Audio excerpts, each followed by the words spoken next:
Hi, this is Rabbi Chaim Kaufman. Welcome to our 106th installment in the Torah portion of the week. We're holding by Parshas Vayishlach. Parshas Vayishlach starts off speaking about Esav coming to attack Yaakov and Yaakov's preparation against that. Also speaks about the struggle with the angel and Dinah being abducted by Shechem, and the destruction of the people of Shechem, the death of Rachel. I mean, quite a few topics here to speak about. But we're going to speak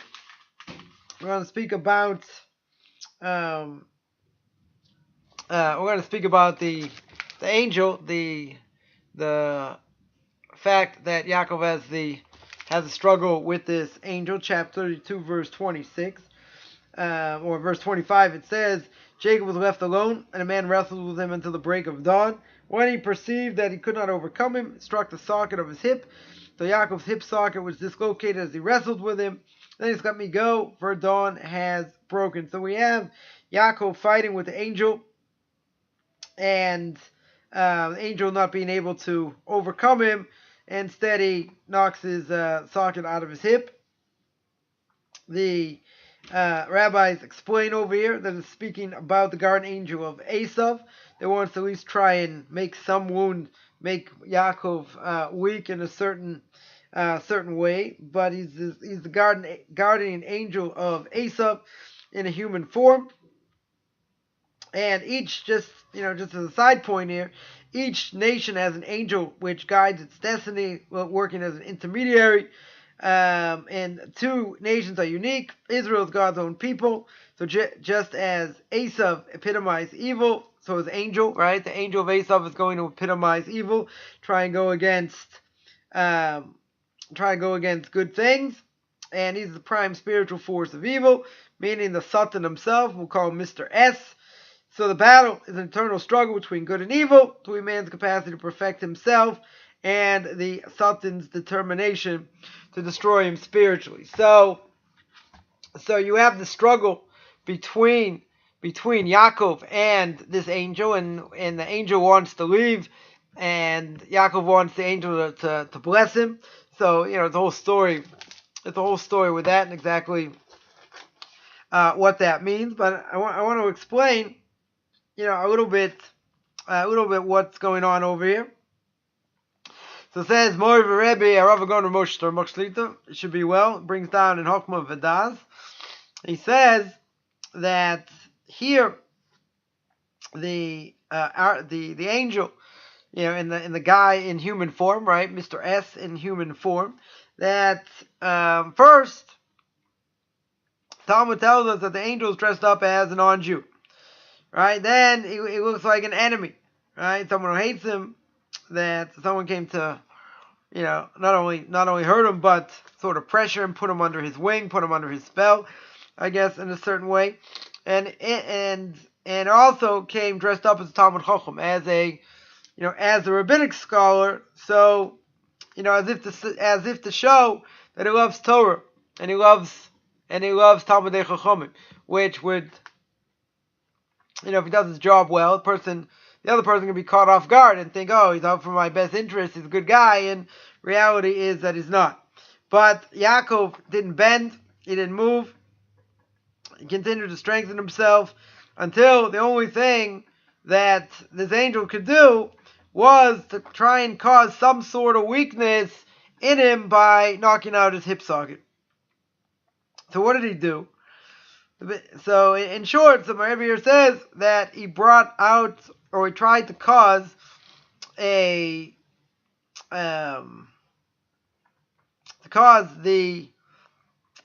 lack of desire, let's say better, like a lack of desire for people to support Torah. All right, because that's what the Zohar says. And when the angel, knocks out his hip socket, it's talking about the people who donate to Torah, right? That is what it's speaking about over here. Even though, again, it's a hip socket, but it's a remez, it's a hint over here about the people who support Torah. So what do you want to make him? Why do you want to hit him in that spot? In order that they shouldn't give money to Talmudei Chachamim, to yeshivas, and it's going to weaken the learning of Torah. And if you weaken the learning of Torah, then who's going to have the upper hand? Evil, right? Evil's going to have the upper hand. So here Rebbe says that the strength of the Satan, right, of Mr. S is when the Jewish people are not doing what they're supposed to do. They're not learning Torah as they should. Why not? Because they don't have people supporting them. So Yaakov himself understood that he can't let Mr. S be successful, and he fights with them all night not to give up any hope, that he shouldn't have any blemish in him whatsoever, and should strengthen himself and strengthen others. And that's the hint for people that support Torah, that they should be strong and support the Jewish people, etc. So you see a few things here. One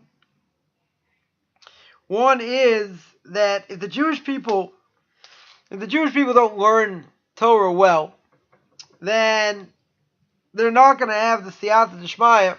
They're not going to have the heavenly help that Torah institutions should be supported. So what that means is any yeshiva or any kollel, whoever's there to raise money to help raise money for the sake of this institution. So the siyata d'shmaya, the heavenly help they have, is based on the strength of the Torah that's being learned. In other words, that institution, whether it be yeshiva, whether it be a day school, whether it be a girls' school, whether it be a kollel, whatever it is, it's only going to have success being supported if Torah is still being learned strong. And if Torah is being learned strong, then that should give them siyata d'shmaya, heavenly help for people to support it. So you might say, well, even if people don't learn as strong, let's say, does that necessarily mean that they're not going to be supported? So seemingly there is a connection, right? There is a direct connection. The reason is because if, let's say it's, it's Rosh Shiva, it's the head of the yeshiva that goes out, to collect money, or the head of the kollel, or, whoever it is, their success, they're putting the best foot forward, right? They're putting in what we call their hishtadlus. They're making, they're making their best effort in order to, meet their budget and do what, and support what they need to support. At the same time, the strength in what they do and the power that they have is based on the people back home, who are learning in the institution and learning like they should, or going beyond what they should, for the sole reason that without proper Torah learning, then why should there be money to support it? So again, we're not talking about Kabbalistic intention. We're not talking about any of that. But again, you take a yeshiva. So if there's a weakness in the learning of Torah in the yeshiva, then people are not going to donate. Right? It corresponds one to the other. It could be that God wants to struggle more, so it has to travel more and do this and do other things. Whatever the case is, as my Rebbe here points out, you need the success of Torah learning in order to have success where people are going to donate. Because if people don't donate, you're not going to have any Torah learning. Right? No one's going to be able to learn. As the Mishnah Pirkei Avos says, then kemach ein Torah. Right? If there's no flour, there's no Torah. Flour meaning money. Right? So certainly you need money to support. Some need more, some need less. Whatever it is. But yeshivas are never generally in that great shape. Right? Always have to raise money and more money. And that means that whoever runs it, whoever they get to, raise money for it, they also do a tremendous service. They do a tremendous service to the people because they're able to strengthen them, give them advice, give them words of Torah, etc. And they get the benefit of giving to the yeshiva and get merit for the learning, that's done in the yeshiva. Now, there's only so much a person can give. So a person should give whatever they can within their means, and do what they can to support these institutions. So it's interesting that you have Mr. S over here dressing up as a non-Jew. Then you have him dressing up as a Torah scholar. So maybe the person's going to think, they're a real Torah scholar. This person's a real Torah scholar, and therefore should have a connection. And if you have a connection with such a person, what's going to happen? So what's going to happen is your level, of what you keep and what you do is going to get weakened. You're going to say, oh, come on, why should that be? If you're not strong enough, that means there's something wrong with the Torah, right? Why should you be worried about other influences? And the answer is that other influences are extremely powerful. And then bad ideas come in. Person says, oh, I can handle it, no problem. And, bad ideas come in, eventually becomes a heretic. Now, obviously, not going to be a heretic overnight, that's for sure. But slowly, these foreign ideas are going to enter a person's mind. Eventually, the evil inclination will have its way. So what do we have to try and do? So, the Talmud tells us, if a person didn't have heavenly help, you'd never be able to overcome the evil inclination. So that may be true. That definitely may be true. Doesn't mean we give up. So here, as my Rebbe here points out, Yaakov doesn't flinch. He doesn't give up. He's not throwing in the towel, because he knows any weakness, if he gets hit in that part or whatever, that weakness is going to cause, many things. It cause a weakness in people's learning. It could cause a weakness in people not giving to Torah causes. So again, a person may say that, okay, we understand what the connection may be, but we don't see direct results, right? That's really the kicker here. What is hard, it's hard for us to fathom, is that, we don't know what goes on. We don't know what goes on in the next world. As my Rebbe says, no one's been in that world and come back and spoken to him. So, it's very much unclear. What we do know is that the more we allow ourselves to be open, in other words, if we make ourselves open to be a vessel, for also doing the wrong thing, it's like you're playing, it's like you're playing with fire. Because the reality is, why over here, Yaakov's so strong and he's going to fight this angel, until daybreak. He's not going to let him go. And he doesn't want the angel to do anything to him or to make him a blemish or something, because he knows that blemish is going to have future repercussions. In other words, that blemish, let's say you're talking about, imagine you're talking about a knight, all dressed up. He's all dressed up, he's got a sword, he's got all his gear on, etc. So you're not going to take something and break the gear. You need something like extremely strong, right? So what do? You try and pierce it here, pierce it there, make it weaker until it's weak enough that you can just break right through it, and then you're able to subdue the other person. So that's how the evil inclination works.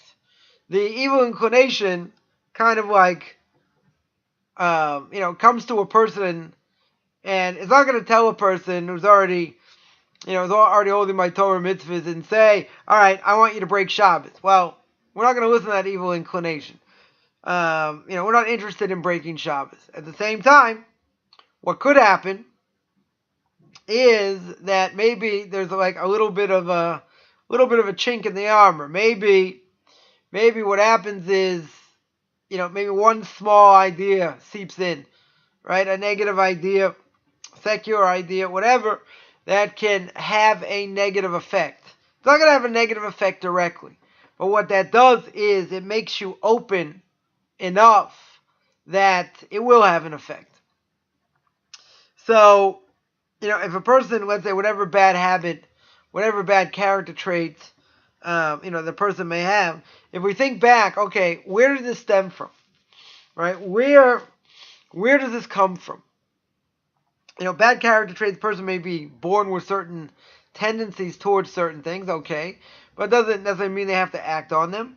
At the same time, we have to realize that anything that we let in, and we say, yeah, I'll be able to deal with it, I'm open-minded enough, it's not going to affect me in a negative way. Well, that's wrong, because there's a tremendous pull, for whatever part of the Yetzer Hara, whatever part of the evil inclination, or whatever happens, whatever it is, there's going to be a pull towards, my language, towards the street. So there's going to be a pull towards the street. It's not going to be direct necessarily. I mean, it could be, but it's not necessarily going to be direct.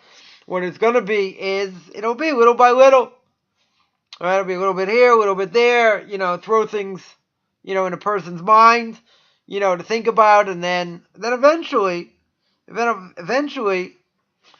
Yetzer Hara will think that, it'll have this influence, and eventually, it'll get the person to do whatever the evil inclination wants. Now, even if a person knows something's bad, and something's going to affect them. So one thing is, they may say it's not going to affect me in a negative way. Could be true, could not be true, right? But a person certainly cannot, rest on the laurels and think, I learn all day, or I learn part of the day, and I learn Musar, and I learn other things, and these things are never going to affect me. Well, first of all, we don't tempt ourselves, right? That's one thing. Second thing is that it very well could affect you, it just may not affect you now, right? There are many things that are inside a person that even if they're not going to act on it, and they're not bombarded by it, they're not thinking about it now, when it makes an imprint in the soul, it does not disappear, right? So if somebody watched things that they shouldn't have watched, or they saw billboards that they couldn't help but looking at, or whatever the case is, and they try very hard to get this thing out of their mind. So it could be they'll be successful, in such a case. And it could be they work on it, not to think about it, to push it away, and all that. Not to harp on it. At the same time, it's there. The imprint in the soul is made. If the imprint in the soul is made, then it never disappears. The only way it'll totally disappear is if a person's full of Torah. And that all they do is Torah. They don't have any free time to think about anything else. And that's a good thing, not a bad thing, because then you don't have distractions.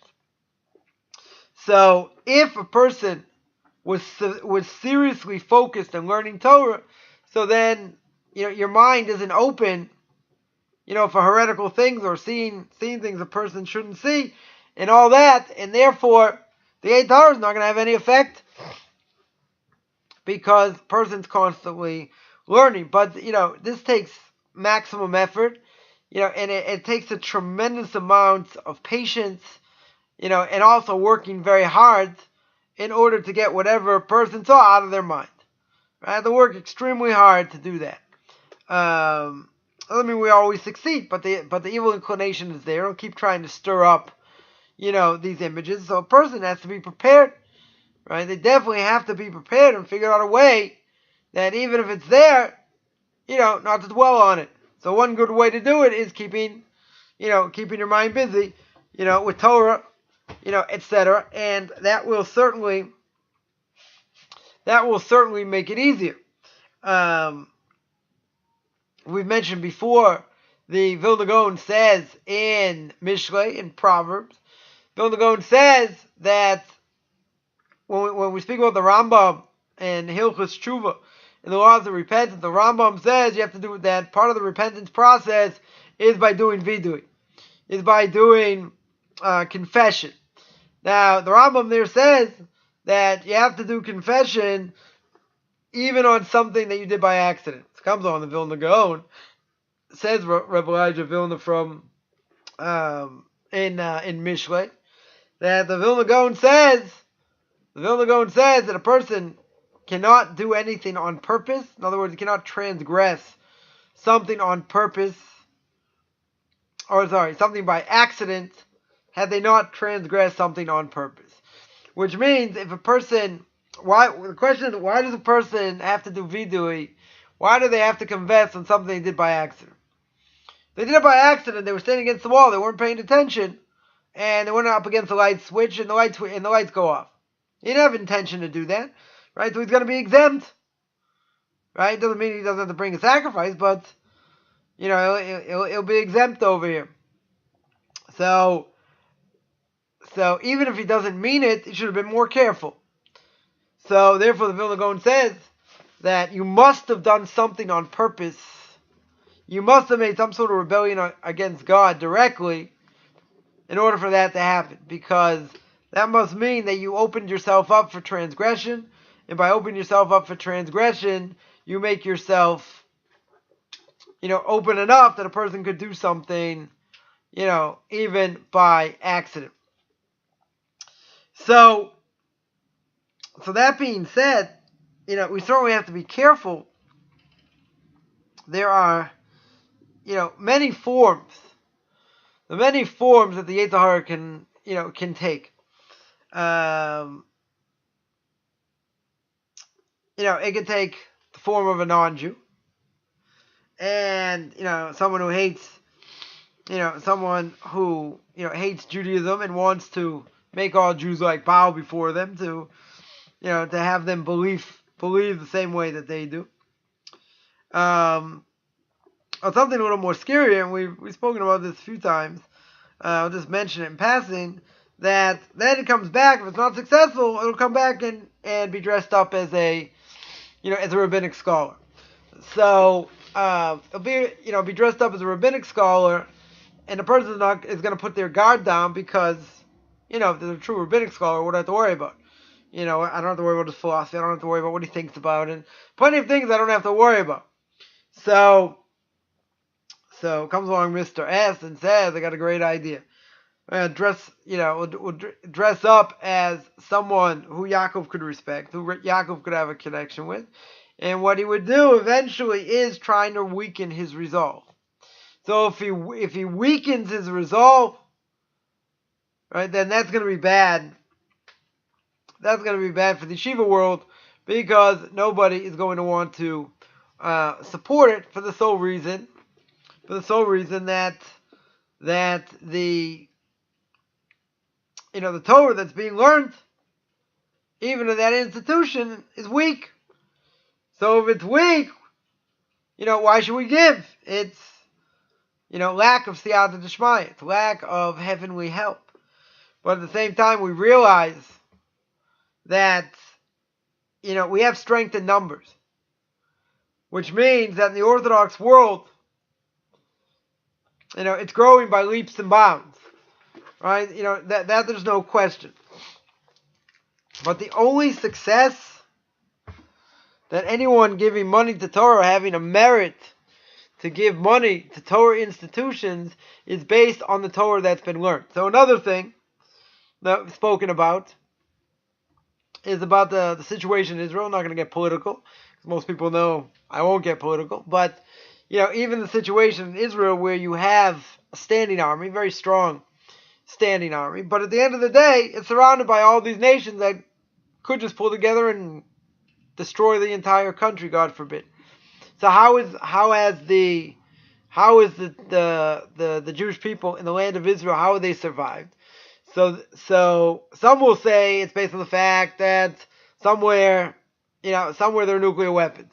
If there are nuclear weapons, that's a deterrent, right? That's a major deterrent. But if you look at the last few wars, you see that it wasn't the power and might that beat the enemy, right? It was above nature, no question. That they pushed back the Egyptians and and all that. But realistically speaking, Jewish people shouldn't be here, right? At least in the land of Israel, should have been wiped out a long time ago. So they'll say, secular people will say, it's the might of the army, right? It's all their defense tactics and all this. It's their might and their strength that is keeping the Jewish people safe in the land of Israel. So we would say you need a standing army. Everybody would probably agree that you need a standing army. The question is that it's not the army that's the strength. In other words, the army might be strong, might be powerful, might be able to do all kinds of things, but if it doesn't have Torah learning behind it, in other words, if you don't have people, praying for the sake of the Jewish people in the land of Israel, so why should the land of Israel survive? Why should it be that, you're going to try and take over something and try and defend it where, it's almost indefensible? That's why in this so-called peace process, that if you'd give up what the Arabs want, which is like 60-70% of the West Bank, if you would give that up, you make it strategically just about impossible to defend. In other words, there could be multiple raids, etc., from a number of different vantage points, where it make it very hard to stop. So, there is no process at the moment, so that's, that's okay. We can still got plenty more to worry about, but, hopefully that's, will be taken care of. But the only way we'll be taken care of is if people are sitting and learning. If people aren't sitting and learning the land of Israel, then, you can have all the strength in the army that you think it is. At the end of the day, it's the strength of Torah. Torah protects.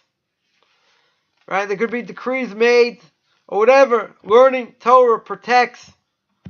Right? It protects us. We don't see it. Right? What a person does, you only see the work of their hands. It doesn't mean God's not behind the scenes. It doesn't mean God is not running things. So, people make that mistake, as it says in the book of Deuteronomy, that people are going to say, this is the work of my hands, etc., and the work of the army, and take God, right out of the picture. So that is definitely a scary thing, because, especially if you look what goes on in the land of Israel, the fact that you have all these nations want to destroy it, and, they're still here, right? We're certainly still here. So at the same time, it's not necessarily based, it's not based, let's say better, it's not based on the strength of the army, right? Strength of the army, may be overstated, but its strength comes from learning Torah. Learning Torah protects. So if learning Torah protects, it's not about, how many people are not doing the army. If there's 4 or 5 nations that could potentially invade, God forbid, and you're looking at the odds, and the odds are 100,000 to 1, right? Though most likely, you're not going to win unless, it's above nature, and, there are miracles, right? But to want to take people who are sitting and learning, right, and claim that they should share the burden and all that. So now you would say, okay, if we take all these people, it'll be 100,000 to 2. 100,000 to 5. Does that make very good odds? Doesn't make very good odds. So, not to mention the fact that they don't need us. They're not interested in really having us, in the army. That being said, it's not about numbers. Because numbers over here not going to add up even if you took everybody. Right? Not even close. So, you always need a standing army, let's make clear. But at the same time, you need people to sit and learn. The sitting and learning is much more divine protection than putting your best foot forward, in fighting. Now again, you're going to have to do both.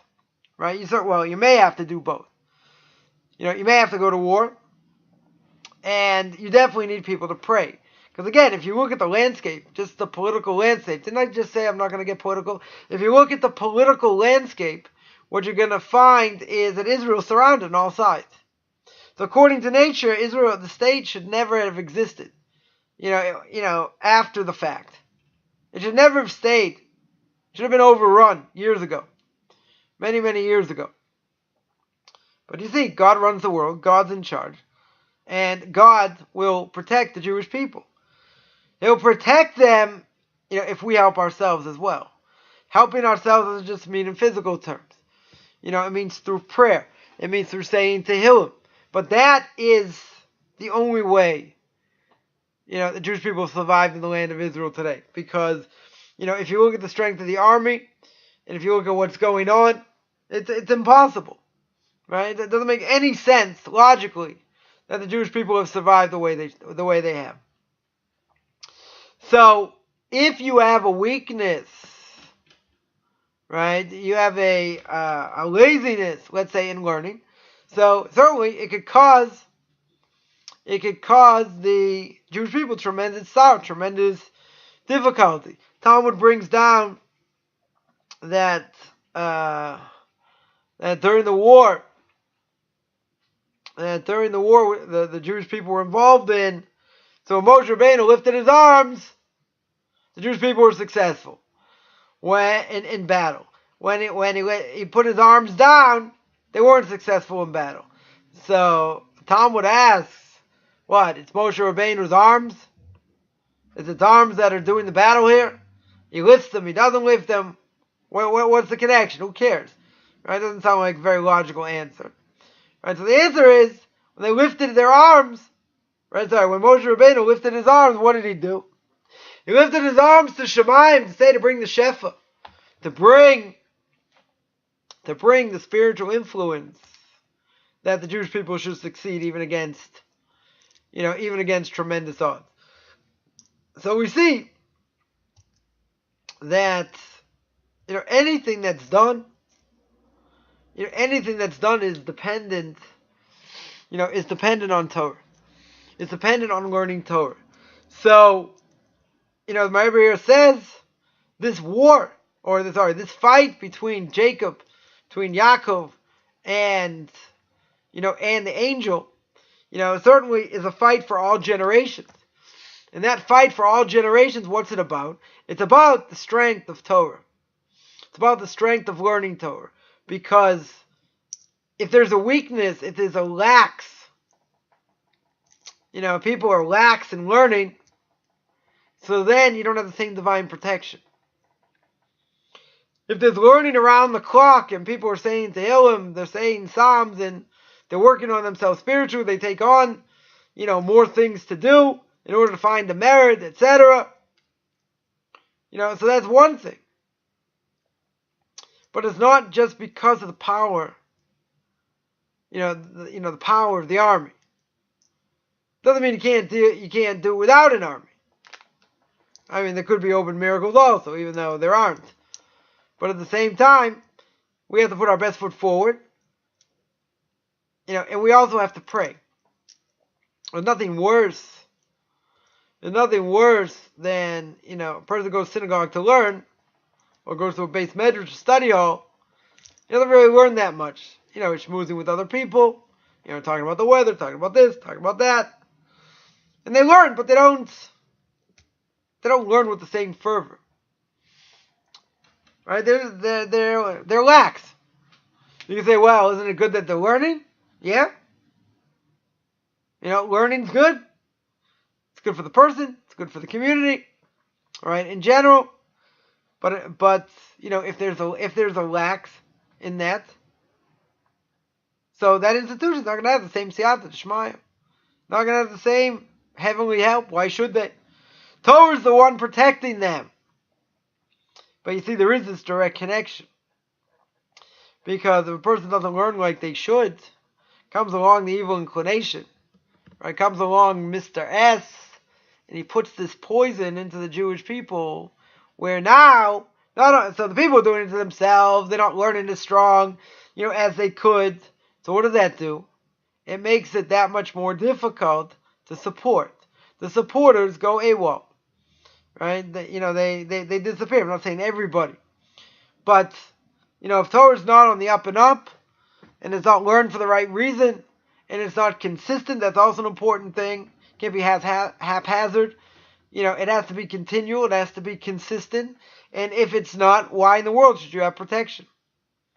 I mean, this is the only explanation that makes any sense if you look at, where the Jewish people are after the founding of the state of Israel. Right? It's only miracles, miracle after miracle, that the Jewish people have survived, in the land of Israel. Because numbers-wise, there's no way that they should have. Right? Anyone's heard anything about the 6 Day War? I mean, it's uncanny. It's uncanny, a lot of things that went on. And how the Jewish people were saved. But,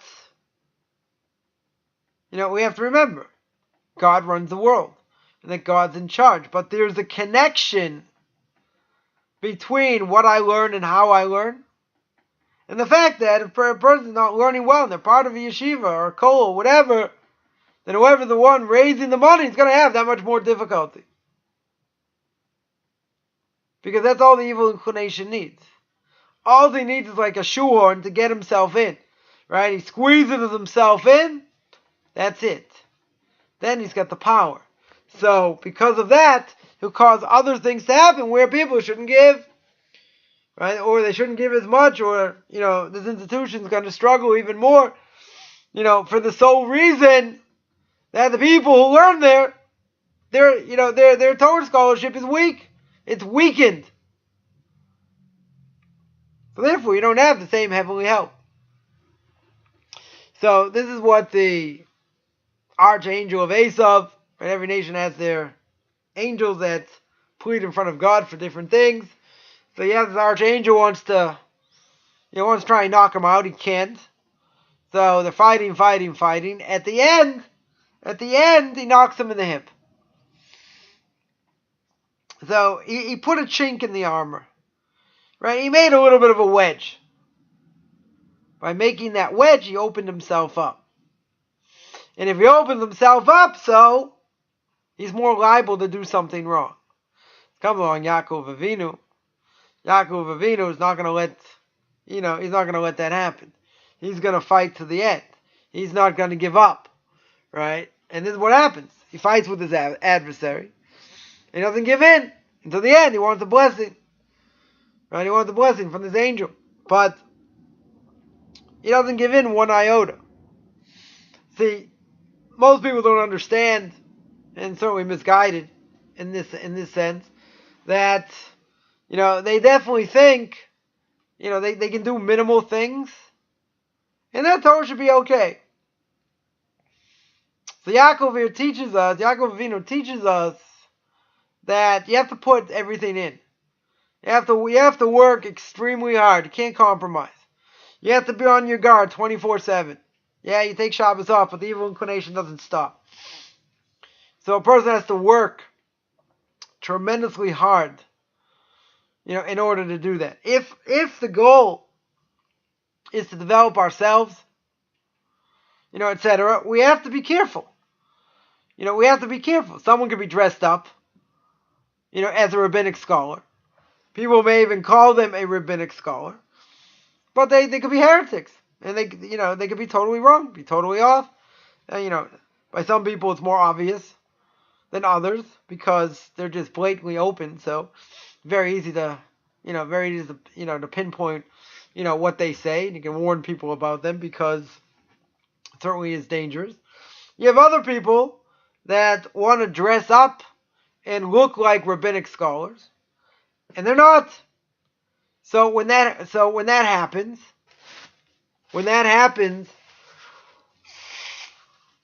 there needs to be clarity who these people are and what they are. And if they're frauds, they have to be called out. And that is not Lashon Hara, because, if they're Machtei Yetzer, they're causing others to go astray. They have to be warned against. It doesn't matter. They know more, they know less. Right? People have to be warned. So here, as the Talmud points out, the evil inclination can come in the guise even of a rabbinic scholar. Can look like a rabbinic scholar. obviously until proven that it's not a rabbinic scholar. But, that's extremely dangerous, because you can have people that will look like Orthodox Jews, meaning that they're Jewish and they're not Messianic and any of that, but, they'll call themselves Orthodox Jews, and they do things that are not so Orthodox. So that weakens. That's exactly what the evil inclination wants.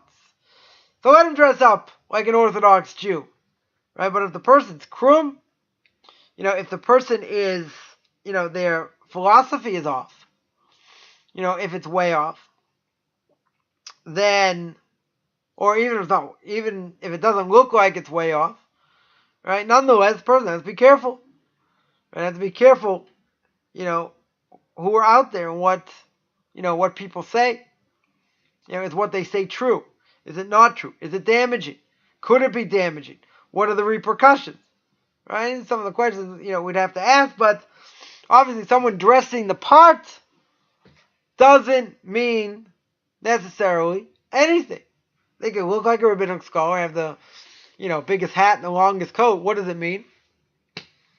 No, it doesn't mean anything. Rav Cheskel Levenstein, Zecher Tzadik Levracha, the famed mashgiach of Mir Yeshiva and Panovich, many times in Or Yecheskel, in the books he wrote,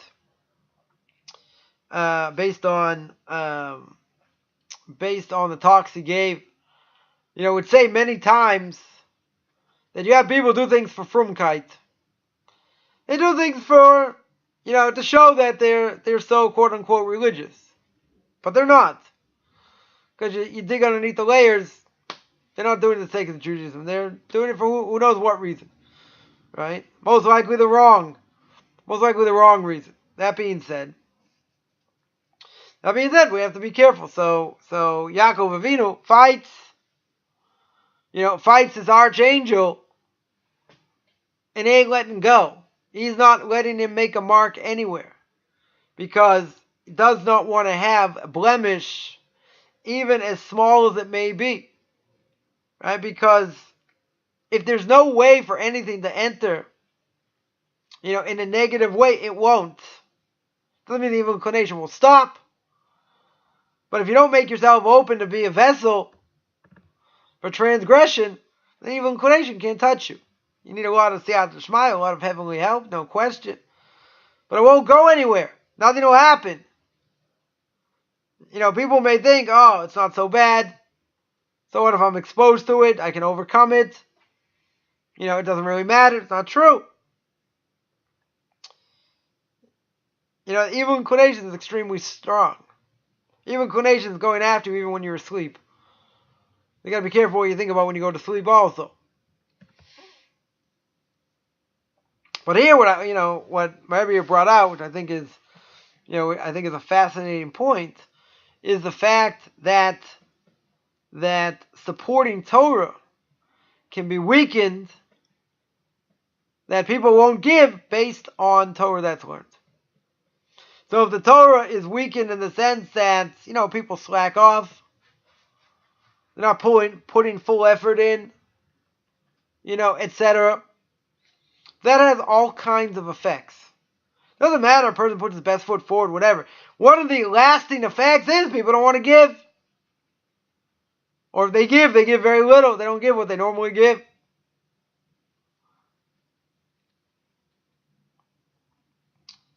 So, Torah can only protect if it's being learned properly. If it's being learned like mathematics or something else, doesn't have an effect on my life, then it shouldn't protect. Shouldn't have the ability to protect. But it's so far-reaching that if the Torah is weakened, meaning in the learning, then people are just not going to give. Or if they give, they're going to give much less. So we have a tremendous responsibility. And that is at all times, whenever we're learning, we have to put our best foot forward. Whether we're tired, we're not tired, whatever. Doesn't matter. We shouldn't be speaking about politics or other things. Right? When a person's got time to learn, they learn. Forget about everything else. Right? That time has to be sacred. Has to totally be sacred. If not, then there's a weakness. If there's a weakness, comes along Mr. S and opens up a whole Pandora's box. And once that Pandora's box is opened, then the ability to give the support Torah also gets weakened. So, Torah always has to be strengthened. And when a person learns, he has to learn full force. Right? Whenever that time is, I remember years ago when I was in the States. So I basically learned in the morning, basically anywhere from after 8 o'clock, 8:30, until 11, 11:30, something like that. But during that time, there were no phone calls. I didn't take any phone calls, nothing. Right? That time was sacred. Now, if you don't make time that's sacred, then it's haphazard. You don't learn as much. There's a story with a great rabbi who worked in the afternoon. He told his wife never to disturb him while he was learning. Doesn't matter. So he was learning one morning, and two guys come. They want to do business with him, and his wife, understands that he can make a tremendous amount of money by speaking to these people. And they try and convince her, like, listen, it's only going to be a few minutes and your husband's going to make a ton of money. But he told her, never, ever disturb me when I'm learning. So she said, no, you can't, he's not available now. And they said, this fool, he could have made so much money. So afterwards, his wife told her husband the story. And the husband said, it's unbelievable what merit I got. That God thinks that my learning Torah is worth tens and hundreds of thousands of dollars. Because that's what he gave up. That's what he potentially gave up, to learn. So when time is sacred, it's sacred. Nothing else interferes. Unless it's an absolute emergency. Because if you let something interfere, that's like putting a chink in the armor. What that does, it just weakens the resolve. It doesn't have to weaken it by a lot. But now there's an entranceway. Once you make an entranceway, that's it. Then the evil inclination comes in, takes over, and will wreak havoc. I want to remind people that I also give an intro to Kabbalah class, which I just gave this morning. Actually, we finish up the book Derech Hashem, then we're probably going to go on to something else, either Duties of the Heart or Ways of the Righteous. We'll see where that goes. That's every Tuesday night, 9 o'clock New York time. I also have 2 question and answer sessions, usually Tuesday 10 a.m. New York time and Thursday 2 p.m. New York time, so people can get their questions answered, whatever questions they may have.